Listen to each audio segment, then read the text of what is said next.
에 나서는가 하면 내년부터 2년간 다주택자 양도세 중과 한시적 해제 등 부동산 부양 대책을 계속 내놓을 것으로 알려져 내년 중하반기쯤에는 아파트 가격이 서서히 회복될 것이라는 조심스러운 전망도 나오고 있습니다.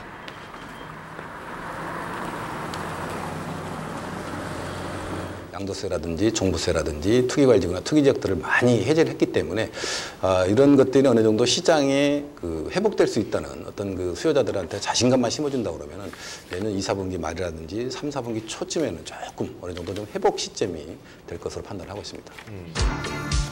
세계적인 경기 침체와 맞물리면서 2008년 겨울 부동산 시장은 그 어느 때보다 혹한기를 보내고 있습니다. 네.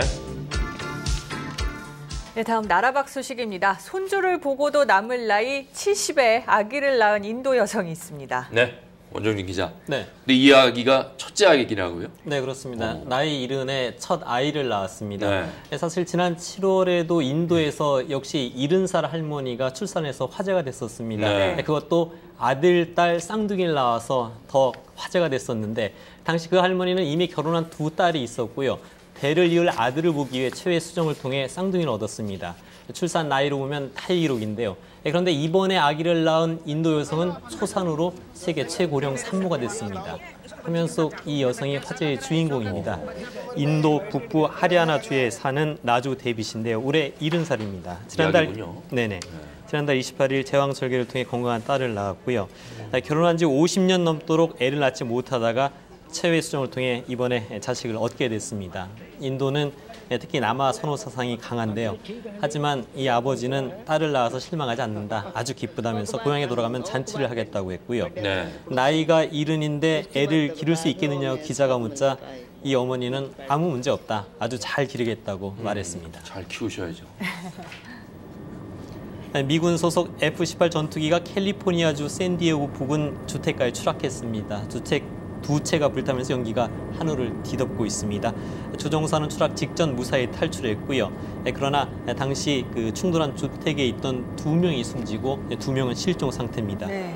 사고 전투기는 훈련 비행을 마치고 해병대 비행장으로 돌아가던 중에 비행장에서 3km쯤 떨어진 주택 밀집 지역에 추락했습니다.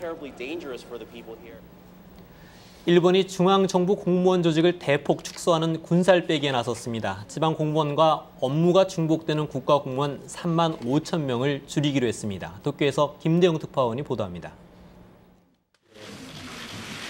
일본 지방분권위원회는 정부의 지방 출장 기관을 폐지하는 내용을 핵심으로 하는 제2차 지방분권 권고안을 어제 아소 총리에게 제출했습니다.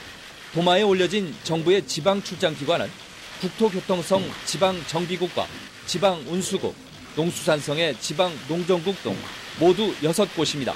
이 기관들은 그동안 지자체와 비슷한 업무를 담당했기 때문에 이중행정의 대표적인 사례로 비판받아 왔습니다. 폐지되는 지방출장기관들은 앞으로 그 업무를 지자체에 넘기거나 새로 생기는 지방진흥국 등에 통폐합됩니다. 지방분권위원회의 권고안을 아소 총리가 받아들일 경우 이 기관에 근무하는 국가공무원 9만 6천 명 가운데 3분의 1이 넘는 3만 5천 명이 줄어들게 됩니다. 委員会としては実現性とかですね、実行可能性を何よりも重視したわけであります。決して敵ではない。敵ということじゃありませんし、我々はですね、一緒に力を合わせて改革をしていくんだ。 이와 함께 지방분권위원회는 불합리한 정부 법령 4천여 건에 대해서도 원칙적으로 폐지하기로 했습니다. 그동안 일본에서는 지방에 있는 보육원이 시설을 바꾸거나 노인 요양원이 인력을 늘릴 때도 도쿄에 있는 국가공무원의 허락을 받아야 하는 등 시대착오적인 규제로 주민들이 큰 불편을 겪어왔습니다. 도쿄에서 KBS 뉴스 김대홍입니다. 날이 추웠다 풀렸다 반복하면서 요즘 감기 걸리신 분들 많은데요. 호흡기 약하신 분들은 오늘 더 조심하셔야겠습니다. 전국적으로 약하게 황사 현상이 나타나겠고 이 현상은 내일 오전까지 이어지겠습니다. 한편 동해안 지역은 오늘도 건조주의보가 계속되는 가운데 바람이 약간 강하게 불겠습니다. 그럼 황사 영상부터 보시죠. 밤새 중국 황토고원에서 발생한 황사가 바람을 타고 동진하면서 현재 서해안을 중심으로 영향을 주고 있습니다. 서해 5도 지역을 지나서 지금은 인천과 서산 등지에서도 황사가 관측되고 있는데요. 미세먼지 농도는 세제곱미터당 100마이크로그램 안팎으로 평소의 2배에서 3배 정도에 달하고 있는 상태입니다. 황사가 아니더라도 현재 중부지방은 구름이 다소 많고 또 옅은 안개가 끼어 있어서 시야가 답답합니다. 오늘 고기압의 가장자리에 들겠습니다. 따라서 중부지방은 구름이 많고 남부지방은 대체로 맑겠습니다.